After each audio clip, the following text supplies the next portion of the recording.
Bismillahirrahmanirrahim. Di sini saya akan menjelaskan mengenai pembahasan soal yaitu mengenai investasi.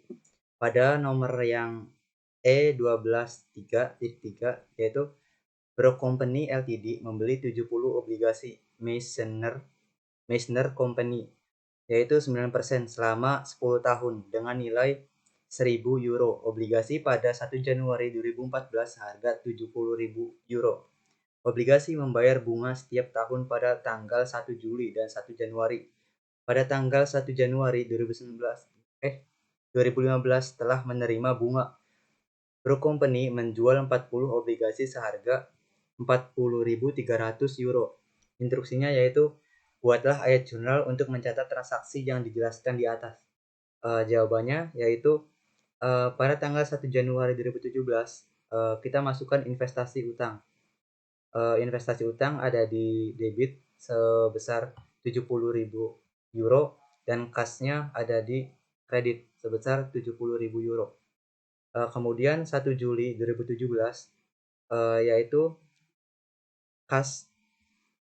kasnya 70.000 dikali 9% dikali 6 dibagi 12 yaitu di debit 3.150 euro dan akun di bawahnya yaitu pendapatan bunga yaitu masuk ke kredit yaitu sama 3.150 euro. Untuk 31 Desember 2018 yaitu ada bunga tagihan dan pendapatan bunga. Bunga tagihannya yaitu 3.150 dan pendapatan bunganya 3.150 ada di kredit. Untuk 1 Januari 2018 ada kas dan bunga tagihan. Kasnya yaitu 3.150 untuk di debit dan bunga tagihan 3.150 untuk di kredit. Yang terakhir 1 Januari 2018 yaitu ada kasnya yaitu 40.300 ada di debit dan investasi utang dari 40/70 dikali 70.000 euro sebesar 40.000 euro masuk ke kredit. Keuntungan penjualan investasi utang yaitu sebesar 300 euro masuk ke bagian kredit. Kemudian untuk pembahasan soal yang selanjutnya yaitu E12.4 yaitu Dian Company Ltd melakukan transaksi berikut yang berkaitan dengan investasi saham yaitu Februari tanggal 1 membeli 600 saham biasa RON dalam kurung 2% seharga 6.200 pounds. 1 Juli menerima dividen tunai sebesar 1 euro per saham atas saham biasa RON. 1 September menjual 300 saham biasa RON seharga 4.300 pounds. Kemudian 1 Desember menerima dividen tunai sebesar 1 pounds per saham dari saham biasa RON. Instruksi yaitu buatlah jurnal atas transaksi tersebut dan jelaskan bagaimana pendapatan dividen dan keuntungan atau kerugian penjualan harus dilaporkan dalam laporan laba rugi. Untuk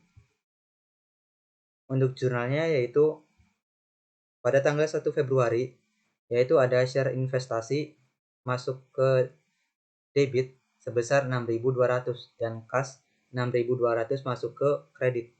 Untuk 1 Juli ada kas dari 600 dikali 1 yaitu hasilnya 600 masuk ke debit dan pendapatan dividen sebesar 600 masuk ke kredit. Untuk tanggal 1 September kas yaitu sebesar 4.300 masuk ke debit investasi saham dari 6.200 dikali 3/6 yaitu sebesar 3.100 masuk ke kredit. Kemudian yang akun selanjutnya yaitu keuntungan penjualan investasi saham sebesar 4.300 dikurangi 3.100 sebesar 1.200 masuk ke kredit. Untuk tanggal 1 Desember yaitu kas dari 300 dikali 1 sebesar 300 masuk ke debit dan pendapatan dividen masuk ke kredit. Untuk bagian B, pendapatan dividen dan keuntungan penjelasan investasi saham dilaporkan sebagai pendapatan dan beban lain-lain dalam laporan laba rugi. Untuk pertanyaan selanjutnya, yaitu soal selanjutnya, yaitu E12.5, yaitu Spring Ltd. memiliki transaksi berikut yang berkaitan dengan investasi saham biasa, yaitu 1 Januari membeli 2.500 saham biasa Angel Tide Limited 5% seharga 142.100 euro. 1 Juli menerima dividen tunai sebesar 282,80 per saham. Untuk 1 Desember menjual 500 saham biasa Angel Tide Limited seharga 31.200. Untuk 31 Desember menerima dividen tunai sebesar 2,90 per saham. Instruksi yaitu buatlah jurnal atas transaksi tersebut, yaitu jurnalnya pada tanggal 1 Januari, yaitu ada investasi saham sebesar 142.100 masuk ke debit dan kas 142.100 masuk ke kredit. Untuk 1 Juli kas dari 2.500 dikali 2,80 yaitu 7.000 masuk ke debit dan pendapatan dividen sebesar 7.000 masuk ke kredit. Untuk 1 Desember ada kas yaitu 31.200 masuk ke bagian debit dan investasi saham dari 142.100 dikali 1 dibagi 5 sebesar 28.420 masuk ke kredit. Kemudian ada keuntungan penjualan investasi saham sebesar 2.780 masuk ke kredit. Untuk 31 Desember kas 2.000 masuk dari 2.000 dikali 2,90 yaitu sebesar 5.800 masuk ke debit. Kemudian ada pendapatan dividen yaitu sebesar 5.800 masuk ke kredit. Selanjutnya soal E12.7.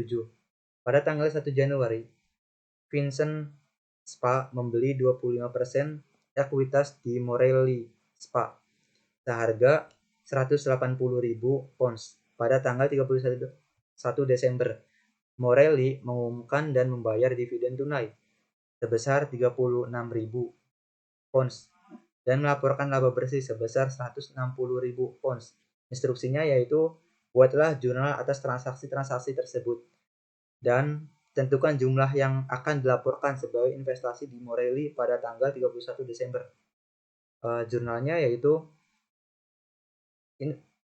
pada tanggal 1 Januari investasi saham sebesar 180.000 masuk ke debit dan kas 180.000 masuk ke kredit. Untuk tanggal 31 Desember ada kas dari 36.000 dikali 25% yaitu sebesar 9.000 masuk ke debit dan investasi saham sebesar 9.000 masuk ke kredit. Pada tanggal 31 Desember ada investasi saham sebesar 40.000 masuk ke debit. Kemudian ada pendapatan dari investasi saham yaitu dari 160.000 dikali 25% sebesar 40.000 masuk ke kredit. Dan yang B yaitu investasi di Morelli pada tanggal 1 Januari yaitu sebesar 180.000 dikurangi dividen diterima yaitu sebesar 9.000. Kemudian ditambah bagian dari pendapatan yang dilaporkan yaitu sebesar 40.000. Investasi di Morelli pada tanggal 31 Desember yaitu sebesar 211.000. Kemudian untuk soal selanjutnya yaitu ada P12.1a yaitu Yanlong Care Centers Ltd menyediakan pembiayaan dan modal untuk industri perawatan kesehatan dengan fokus khusus pada panti jompo untuk orang tua. Transaksi terpilih berikut ini terakhir dengan obligasi yang diperoleh sebagai investasi oleh Yuan Long yang tahun fiskalnya berakhir pada tanggal 31 Desember yaitu 2017 1 Januari dibeli dengan nilai nominal HK 2 juta dolar dari Franco Nursing Center Inc. obligasi pada tanggal 1 Januari, yaitu dibeli dengan nilai nominal HK sebesar 2 juta dari Franco Nursing Center Inc. Obligasi 10 tahun 7% tertanggal 1 Januari 2017 langsung dari Franco. 1 Juli menerima bunga semesteran dari obligasi Franco. 31 Desember mengakui bunga akrual pada akhir tahun dari obligasi Franco. Asumsikan bahwa semua transaksi intervensi dan penyesuaian telah dicatat dengan benar, dan bahwa jumlah obligasi yang dimiliki tidak berubah dari tanggal 31 Desember 2017 menjadi 31 Desember 2019.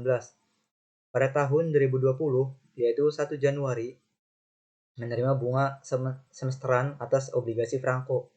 Pada tanggal 1 Januari juga menjual obligasi Franco HK sebesar 1 juta pada harga 105.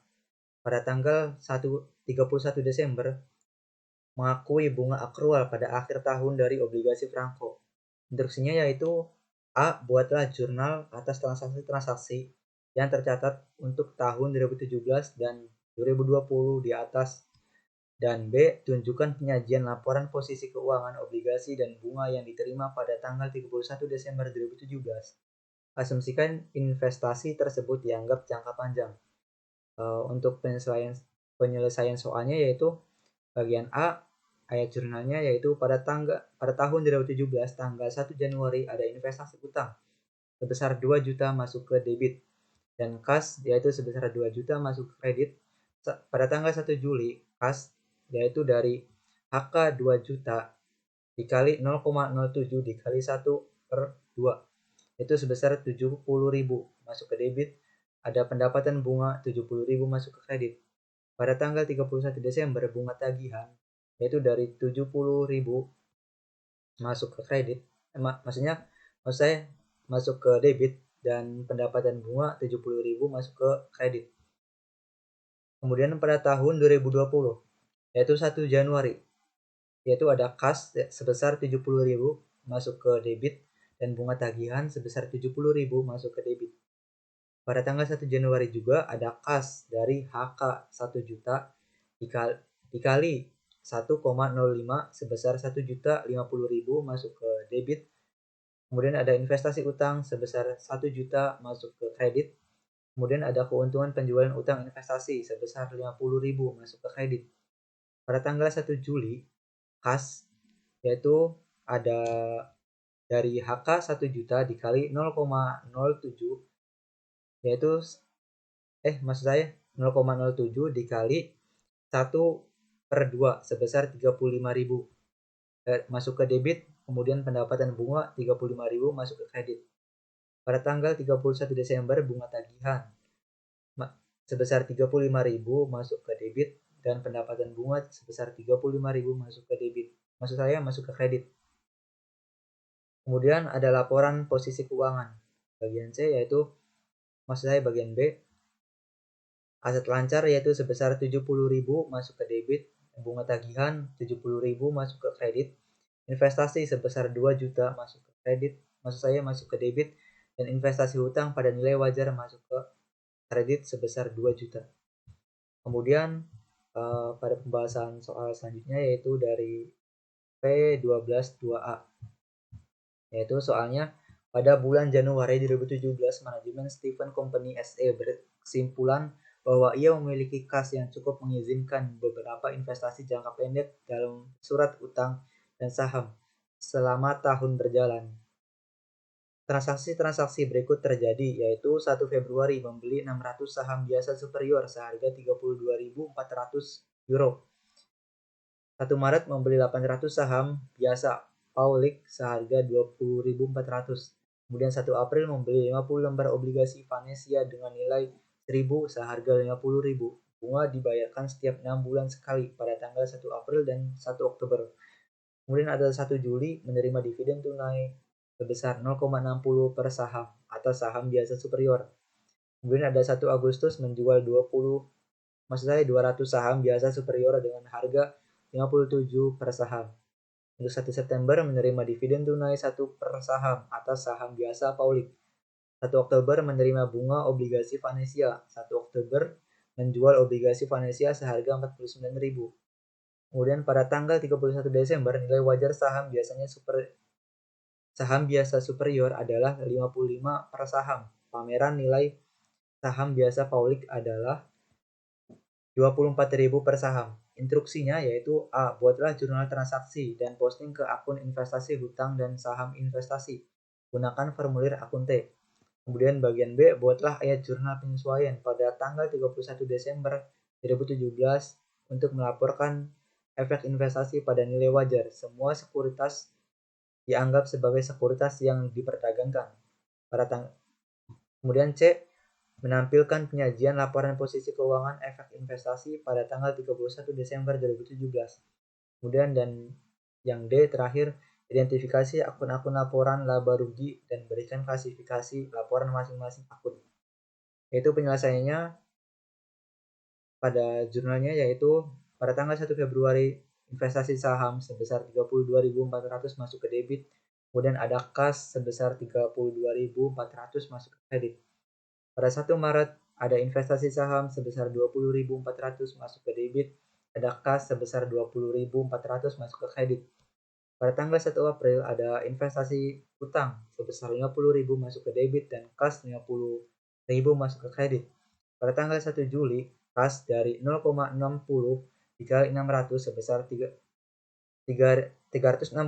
masuk ke debit dan pendapatan dividen sebesar 360 masuk ke kredit. 1 Agustus yaitu ada kas dari 57 dikali 200 sebesar 11.400 masuk ke debit dan investasi saham dari 32.400 dibagi 600 dikali 200 sebesar 10.800 masuk ke kredit. Kemudian ada keuntungan penjualan saham investasi sebesar 600 masuk ke kredit. Pada tanggal 1 September ada kas yaitu dari $1 dikali 800 sebesar 800 masuk ke debit. Kemudian ada pendapatan dividen sebesar 800 masuk ke kredit. Pada tanggal 1 Oktober, kas dari 50.000 dikali 7% dikali 1/2 yaitu sebesar 1.750 masuk ke debit dan pendapatan bunga sebesar 1.750 masuk ke kredit. Untuk 1 Oktober yaitu ada kas sebesar 49.000. Kemudian ada rugi penjualan investasi utang dari 50.000 dikali 49.000 sebesar 1.000. Kemudian ada investasi utang sebesar 50.000 masuk ke debit. Selesai masuk ke kredit. Kemudian dibuatlah jurnal buku besar maksud saya dalam bentuk T, yaitu ada investasi saham pada tanggal 1 Februari 30 yaitu sebesar 32.400 masuk ke debit, 1 Maret 20.400 masuk ke debit. Kemudian ada 1 Agustus sebesar 10.800 masuk ke kredit. Pada tanggal per 31 Desember saldonya yaitu 42.000 masuk ke debit. Kemudian ada investasi utang yaitu pada tanggal 1 April sebesar 50.000 dan 1 Oktober sebesar 50.000. Pada tanggal 31 Desember saldonya yaitu 0. Kemudian bagian B, 31 Desember, rugi penghasilan yang belum terrealisasi yaitu sebesar 800 masuk ke debit. Kemudian ada perdagangan penyesuaian nilai wajar dari 42.000 kurangi 41.000 sebesar 800 masuk ke kredit. Kemudian ada keamanan biaya nilai wajar yaitu saham biasa unggul. Biayanya yaitu 21.600 dan nilai wajarnya 22.000 dari 400 dikali 55. Dan pemilik saham biasa biayanya yaitu 20.400 dan nilai wajarnya sebesar 19.200. Kemudian biayanya dijumlahkan sebesar 42.000 rupiah dan nilai wajarnya 41.200 dari 800 dikali 24. Oh ya, dan ada ralat sedikit di atas yang perdagangan penyesuaian nilai wajar yaitu 42.000 dikurangi 41.200 karena ini tipe nggak ada 200-nya, harusnya ada jadi seharusnya 41.200 sehingga menghasilkan 800, yaitu dari 800 dikali 24. Oh ya, ada ralat sedikit dari ini, yaitu perdagangan penyesuaian nilai wajar, yaitu 42.000 dikurangi 41.200 seharusnya. Karena ini tipe kurang 2, jadi harusnya 41.200 sehingga menghasilkan 800 ke kredit. Kemudian bagian C, aset lancar, yaitu investasi jangka pendek pada nilai wajar sebesar 41.200. Kemudian D, laporan akun laba rugi dan kategorinya. Pendapatan dividen kategorinya yaitu pendapatan dan beban lainnya. Keuntungan penjualan investasi saham kategorinya yaitu pendapatan dan beban lainnya. Pendapatan bunga kategorinya yaitu pendapatan dan beban lainnya. Rugi penjualan investasi utang yaitu pendapatan dan beban lainnya. Rugi pendapatan yang belum terrealisasi yaitu pendapatan dan beban lainnya. Sekian kurang lebihnya pembahasan dari kelompok 4, maksud saya kelompok 11. Kurang lebihnya mohon maaf. Wassalamualaikum warahmatullahi wabarakatuh.